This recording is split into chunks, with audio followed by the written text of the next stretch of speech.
আসসালামু আলাইকুম ওয়া রাহমাতুল্লাহ। বিসমিল্লাহ, আলহামদুলিল্লাহ, ওয়াসসালাতু ওয়াসসালামু আলা রাসূলিল্লাহ ওয়া বা'দ। দিনী ভাই এবং বোনেরা, আপনাদের সকলকে আন্তরিক অভিনন্দন, মোবারকবাদ জানাচ্ছি। একটা গুরুত্বপূর্ণ প্রশ্ন আসছে মুহতারাম, কোরআনে কি পীর মুরিদের কথা উল্লেখ আছে? পীর মুরিদের কথা উল্লেখ আছে কিনা, এরকম কোনো আয়াত আছে কিনা যে কোনো পীর মুরিদি করা লাগবে বা পীরের কাছে মুরিদ হওয়া লাগবে, এ ধরনের কোনো কথা আছে কিনা? আল্লাহ তাআলা তার প্রিয় নবীকে মৌলিক 4টি দায়িত্ব দিয়ে পৃথিবীতে পাঠিয়েছেন, আমরা জানি। তার মধ্যে দ্বিতীয় দায়িত্বটা হচ্ছে ওয়ায়ুযাক্কিহিম, তাদেরকে গুনাহ থেকে, শিরক থেকে তাদের অন্তরকে পুত পবিত্র করার জন্য, যেটাকে তাজকিয়া বা আত্মার সংশোধন, স্পিরিচুয়ালি ডেভেলপমেন্ট বলা হয়, অর্থাৎ আত্মিক উন্নতি সাধনের জন্য রাসূল সাল্লাল্লাহু আলাইহি ওয়াসাল্লামকে দুনিয়াতে পাঠানো হয়েছে।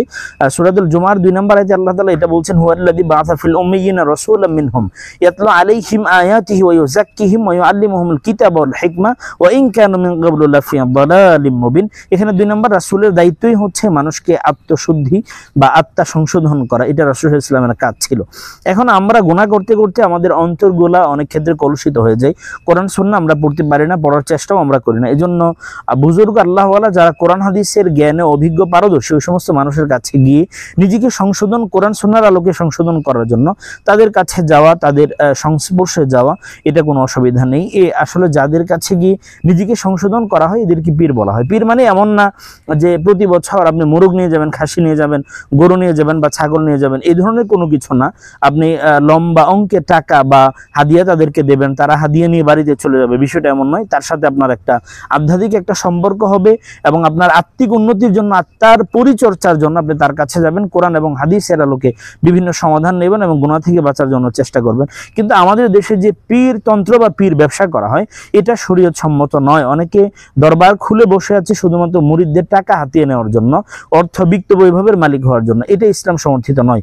রাসূলুল্লাহ সাল্লাল্লাহু আলাইহি ওয়াসাল্লামের কাছ থেকে সাহাবায়ে কেরাম রিদওয়ানুল্লাহি তাআলা আলাইহিম আজমাইনগণ তাজকিয়াতুন নফস, অর্থাৎ আত্মশুদ্ধি তারা অর্জন করেছেন, এবং সাহাবায়ে কেরামের কাছ থেকে তাবিঈগণ, তাবিঈদের কাছ থেকে তাবে তাবি, এইভাবে সিরিয়াল স্টেপ বাই স্টেপে আমাদের সময় পর্যন্ত উস্তাদের কাছ থেকে ছাত্ররা, কোরআন সুন্নাহর জ্ঞানী যারা, তাদের থেকে অবশ্যই আমরা আমাদের আত্মাকে সংশোধন করার জন্য, আমরা গুনাহ থেকে বাঁচার জন্য, বিভিন্ন গুনাহ থেকে নিজেদের অন্তরকে কলুষিত হওয়া থেকে মুক্ত রাখার জন্য আমরা তাদের দ্বারস্থ হব। কিন্তু এখানে কোনো ধরনের পীর আপনাকে জান্নাতে নিয়ে যাবে, জাহাজে করে নিয়ে যাবে, অথবা কোনোভাবে নিয়ে যাবে, এই ধরনের চিন্তা চেতনা থেকে আমাকে বেরিয়ে আসতে হবে। এই ধরনের চিন্তাগুলা স্পষ্ট শিরক। কোনো মানুষকে আল্লাহর দরবার থেকে রক্ষা করতে পারবে না তার ঈমান আমল যদি ভালো না থাকে। ঈমান আমল ভালো করার জন্য একজন পীরের কাছে যাওয়া, একজন শাইখ, একজন বুজুর্গ আল্লাহওয়ালা এবং কোরআন হাদিসের জ্ঞানী মানুষের কাছে যাওয়া। বর্তমানে দেখা যায় অসংখ্য পীর আছে যারা মানুষের আত্মশুদ্ধির জন্য কাজ করে, নিজেদের আত্মাই কিন্তু অনেক ক্ষেত্রে কলুষিত, হিংসা বিদ্বেষে পরিপূর্ণ। তাদের থেকে আল্লাহ আমাদের হেফাজত করুন। পীর ব্যবসা, পীর তন্ত্র থেকে আল্লাহ আমাদের হেফাজত করুন। কোরআন সুন্নাহ মুওয়াফিক আমরা যেন নিজেদের আত্মার পরিচর্যা করতে পারি, আল্লাহ তাআলা সে তৌফিক দান করুন। আমিন।